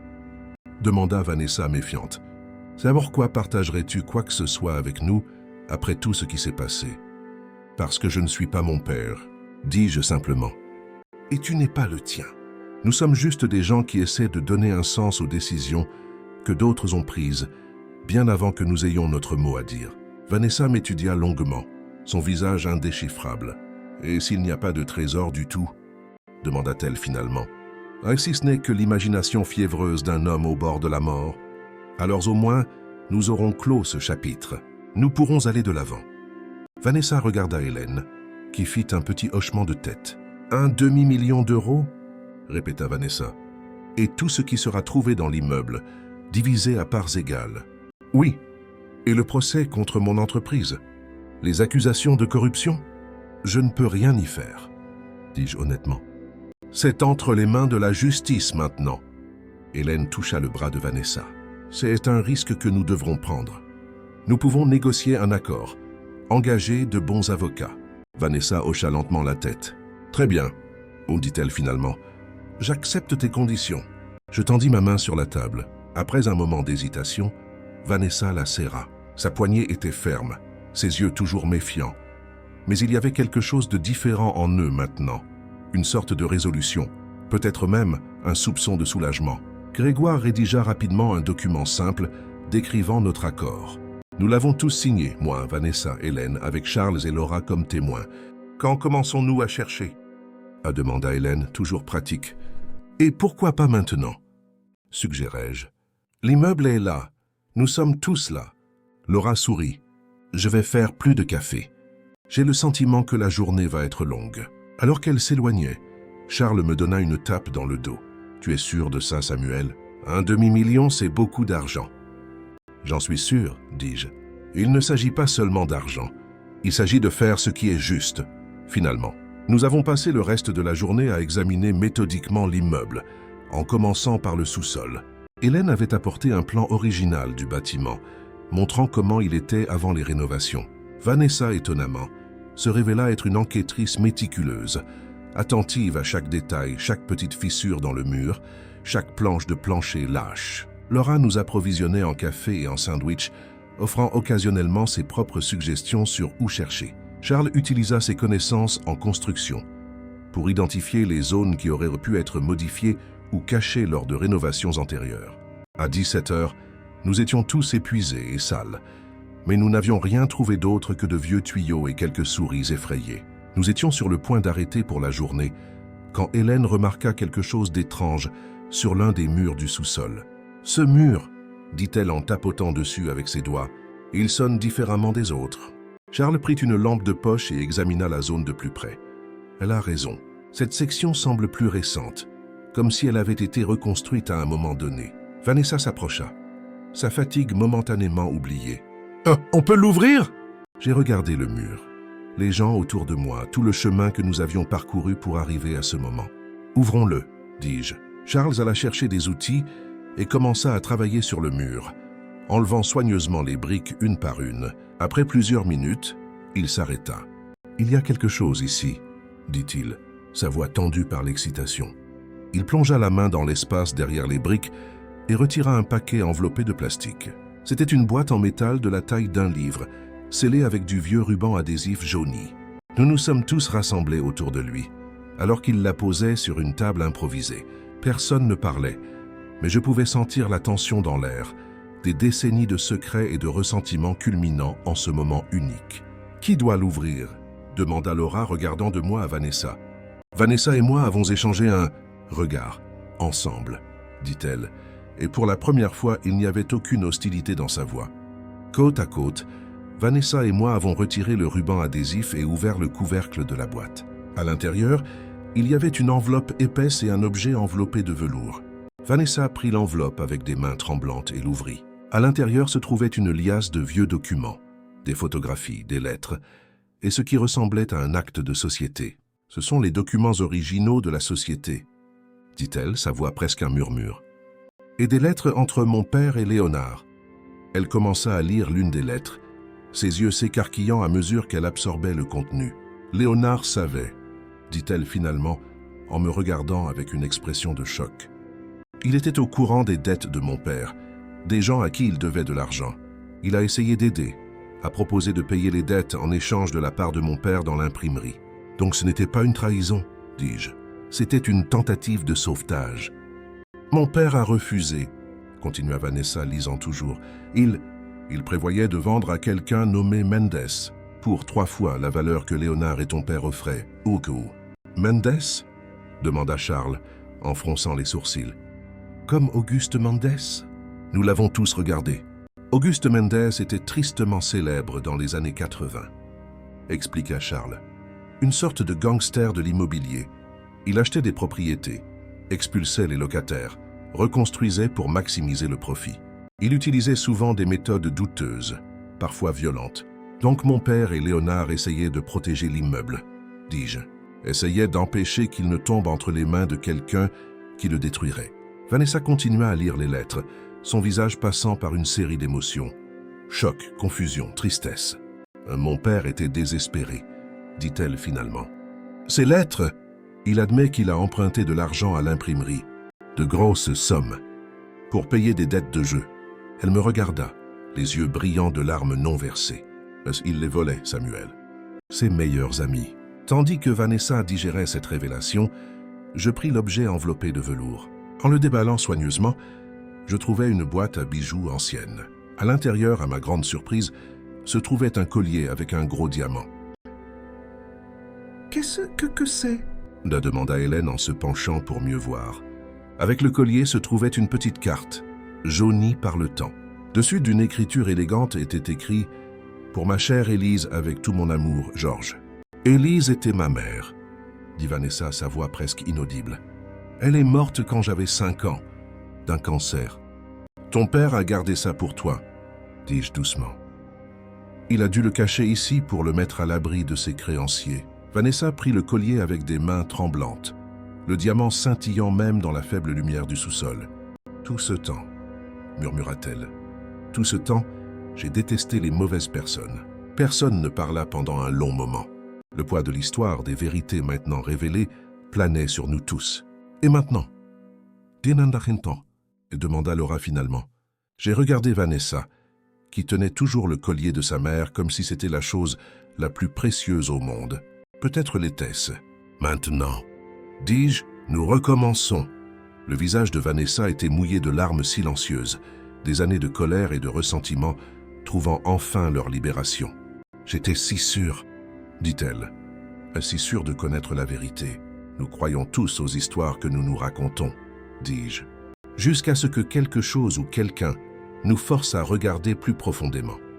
Je lui tendis à nouveau la main, non pas comme un geste commercial cette fois, mais comme une offrande de paix. Après un moment, elle l'accepta. Et là, dans le sous-sol poussiéreux d'un vieil immeuble du centre de Paris, quelque chose changea, pas seulement entre nous, mais à l'intérieur de chacun de nous. Le poids du passé, des blessures accumulées pendant des générations, commença à se dissiper comme la brume sous le soleil du matin. Le vrai trésor, réalisai-je, n'était pas le collier ou les documents. C'était la vérité, la chance de recommencer. Les yeux ouverts et le cœur moins lourd.